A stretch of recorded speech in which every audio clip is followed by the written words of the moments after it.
Okay, we want to talk about popes in exile. It's an interesting story. I don't know if you have heard about Avignon popes before. Avignon.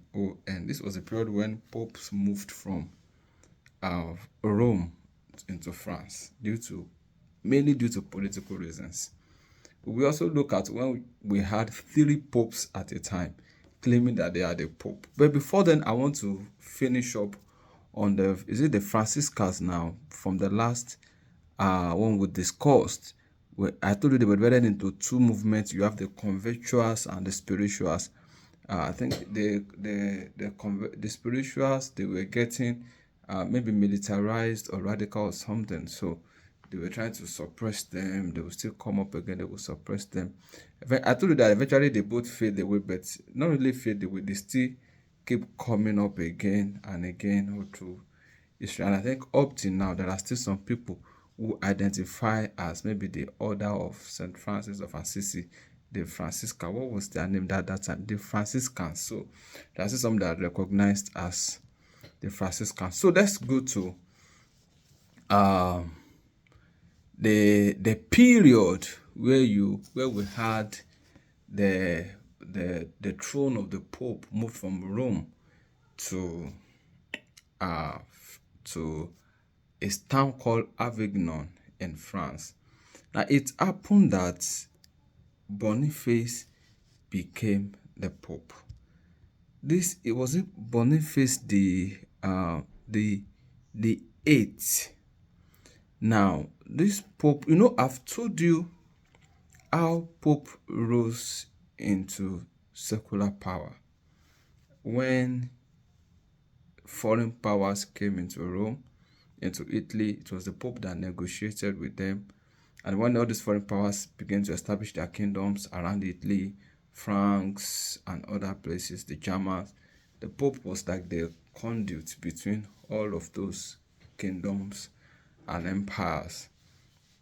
And the Pope began to garner more power because he had subordinates, he had members, even in the council. And with the power of interedict, excommunication, claiming spiritual powers, they began to accord even the Pope even more power than they could accord the kings. The Pope claimed to be the Lord of other men because even Pope had lands, the papacy had lands where they authorized, where they were like feudal lords upon, and they collect tax. The Pope also called himself Vicar of Christ. Pope also claimed that they can sell indulgence, they can forgive all your sins, and other things like that that they believe that it is in their power to do, and people also believe it. When Innocent the Third was Pope, he ruled fully. He suppressed princes and kings, threatened them, and they obeyed him. So when Boniface stepped in 1294 AD, Boniface the Eighth, he just continued from where Innocent stopped. In the year 1300, he declared the Golden Jubilee of Christ. Is it Christ's birth? Yes, it was 1300 AD. So that's like 13,000 years after Jesus was born. He said people should come. They should come to Rome. They should come to the Vatican City, and and then they are going to sell them, or they can have complete forgiveness of all their sins.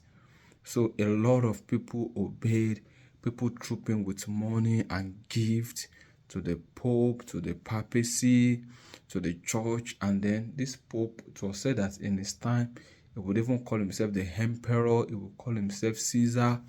He had a crown, and on the crown, he had what they call a circlet, like a diamond, like a, yeah, circlet's actually made of precious stone, but like a band on his crown to signify that that is the spiritual leader of the world.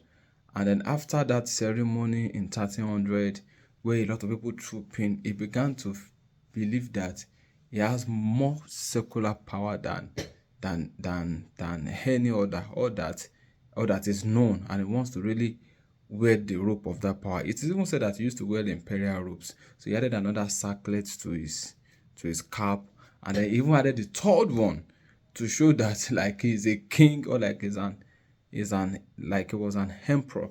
But within his reign was where you have the power of the Pope rose to its highest, to its peak form.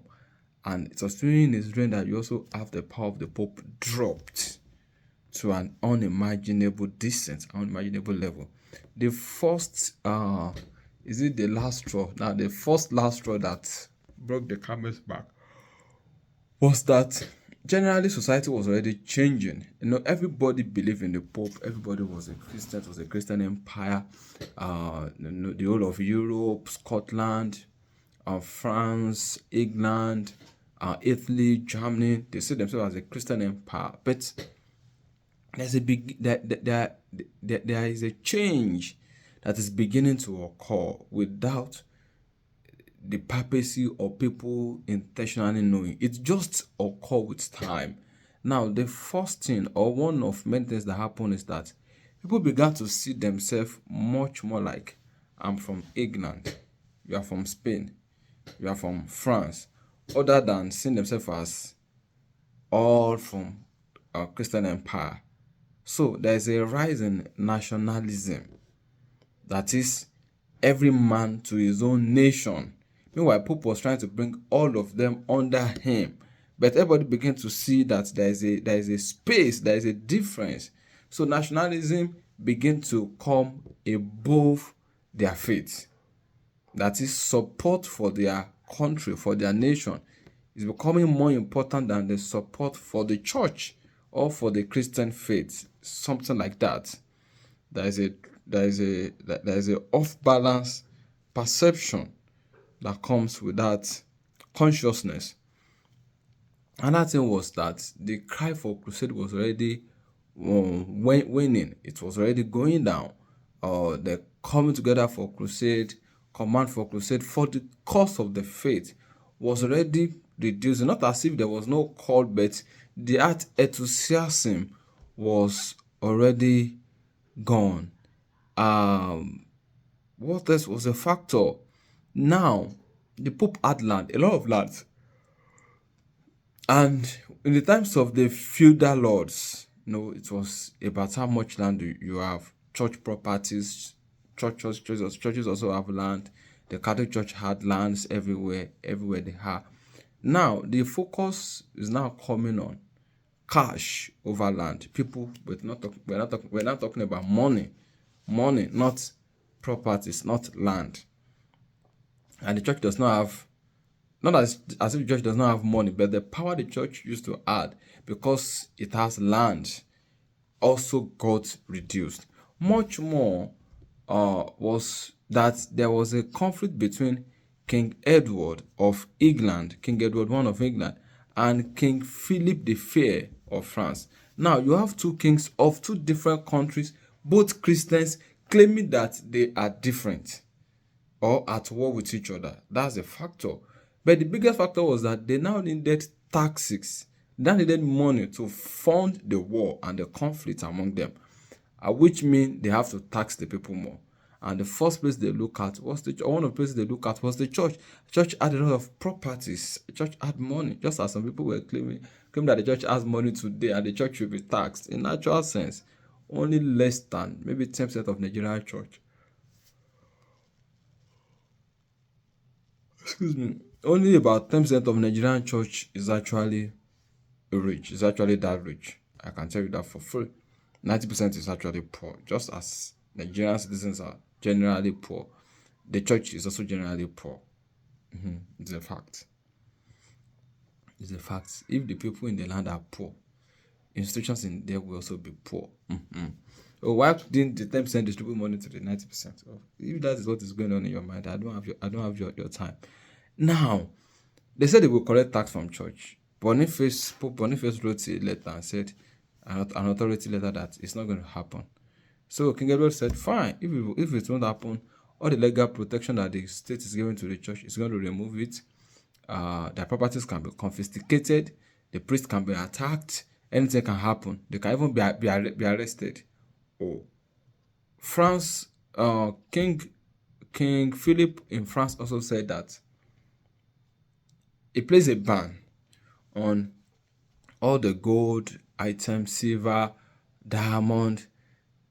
It banned exportation of these materials, meaning that it can't be transported out of France.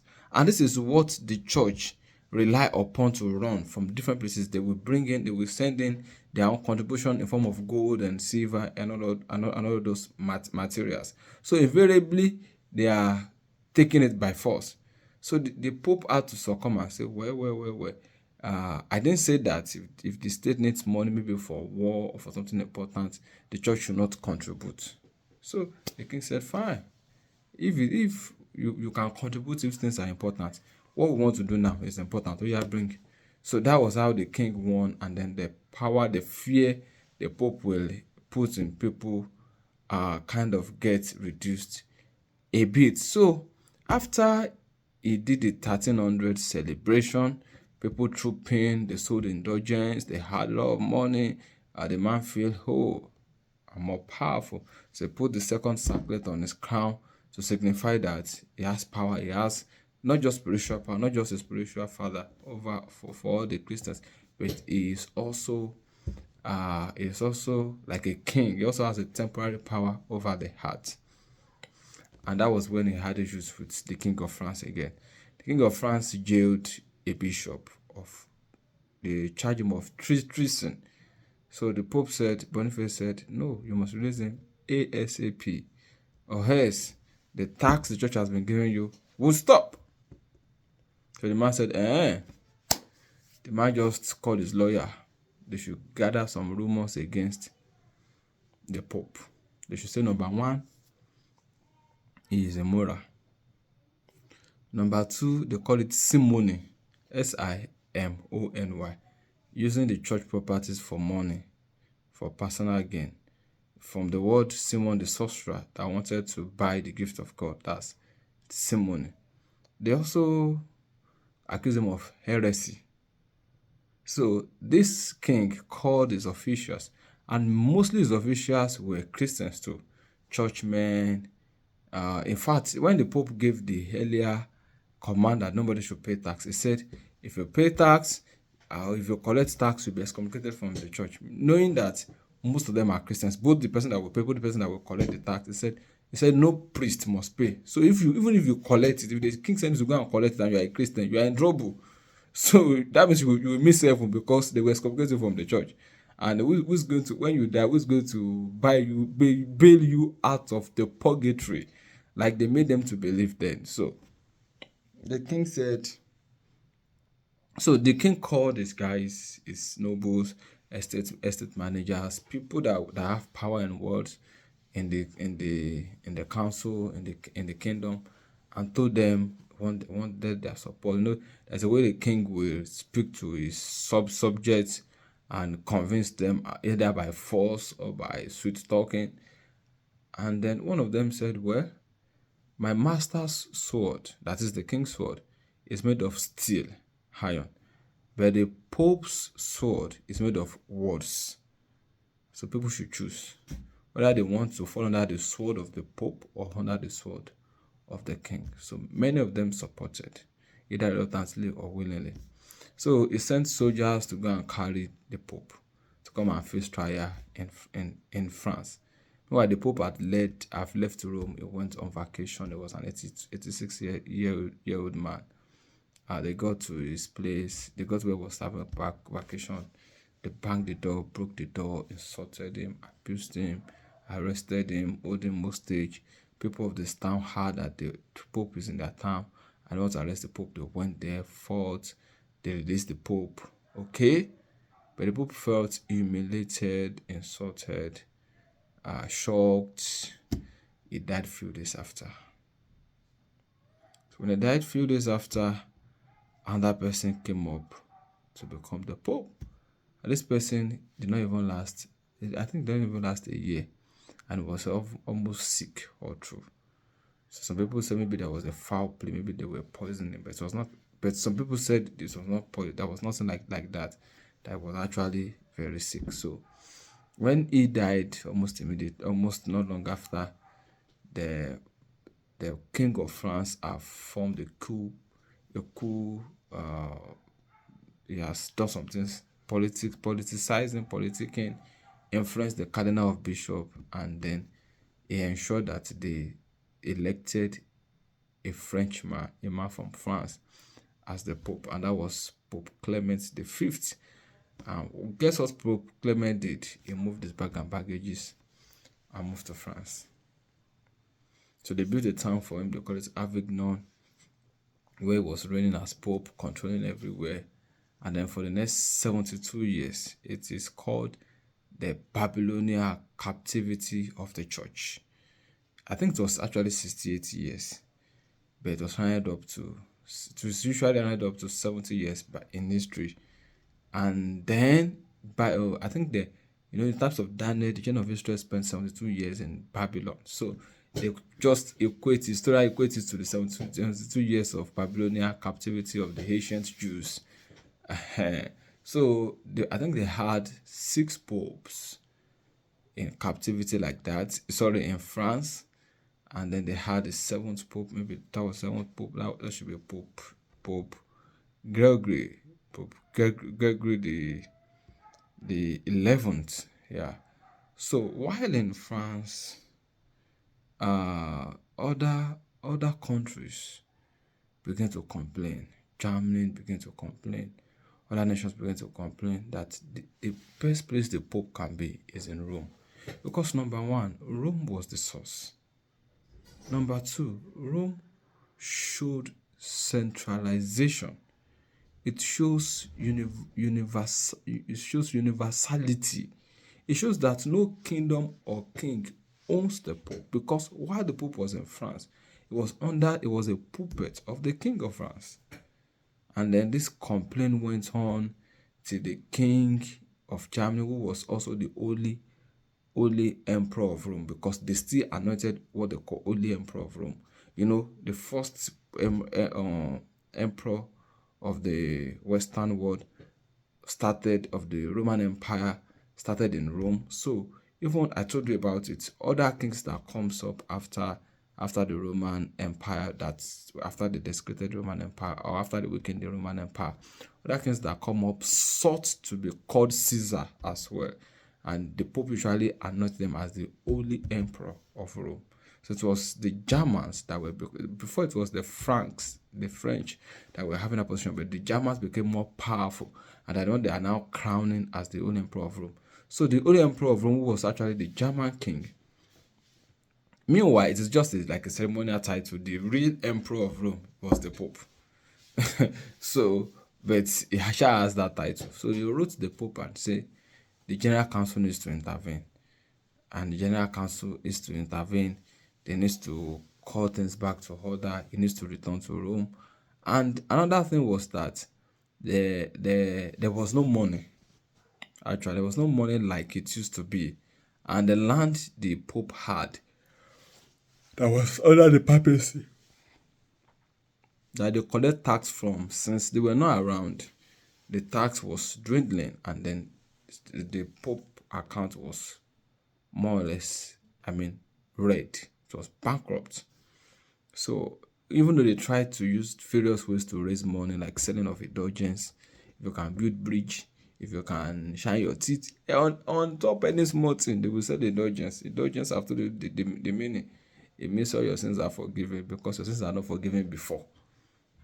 When you sin after Christ, we're not really forgiven before. You just have to walk, and then some things will remain. But this time around, they claim that they can help you do that. All your sins will be forgiven. And so they were using that to raise money. Another thing they were using to raise money was what they call Hanet, Nnate. Like when there's a bishop in a town, or in a city, or in a place, and the bishop was transferred, or the bishop left, or the bishop died, money should still be coming in from that country, or from that town, or from that city to the bishop court. For 1 year, they will not have pope. They will not have a bishop. The money that was supposed to go to bishop will now go to the pope. So they created that law to make more money for the pope. And so at times the pope will intentionally transfer a bishop, or delay in putting a bishop in a place, so that the money can keep coming even more than a year where there is no bishop at all. they were using those styles, but eventually Pope Gregory moved to Rome. I think he died like a year after, and then the cardinals council or whatever wanted to elect another pope, and they would have elected another Frenchman, but apology please. And the people of Rome protested and said no, they must elect a Roman. So they elected a Roman as pope, and that was Pope Urban. Yes, Urban the sixth. Urban the sixth. But soon as the cardinals got tired of Urban the sixth and said it was too dictatorial and all of that. Meanwhile, actually in history, they said this man was a disciplined man. He wanted to root out corruption, wanted to do some things they didn't like. Also, they said maybe he also have an outburst of anger, maybe, and then maybe it doesn't consult people like it should do, something like that. A bit of their accusation, but they actually exaggerated the accusation and said, is this and this is not good, it's bad, blah, blah, blah. They are going to elect another pope because it was forced on them. It was like an apostate. They call him an apostate, that is anti-God or anti-Christ. So that was how they elected a new pope and called his name was Pope Clement the Seventh. Then, but the pope that was there before said it's not going anywhere. That is Pope Urban said it was not going anywhere. So guess what Pope Clement did? He moved to France because he was actually a Frenchman. He moved to France, and that continued for another 39 years. They had two popes. France, Scotland followed Clement, Germany, Italy, England, and the rest of the Roman Empire went with Pope Urban. But even among the France, among the English in England, Germany, you will still have people that will support the other party. France normally move with Clement, but there are still some people in France that will still love Urban. There are some people in Italy that will still love Clement. So this group begin to fight against each other. They will burn properties. They will threaten crusade against each other. They will excommunicate each other. All those nonsense was going on. And then some people began to feel that this thing should not continue like this. Let's do something about it. And the next thing they thought of was the General Council.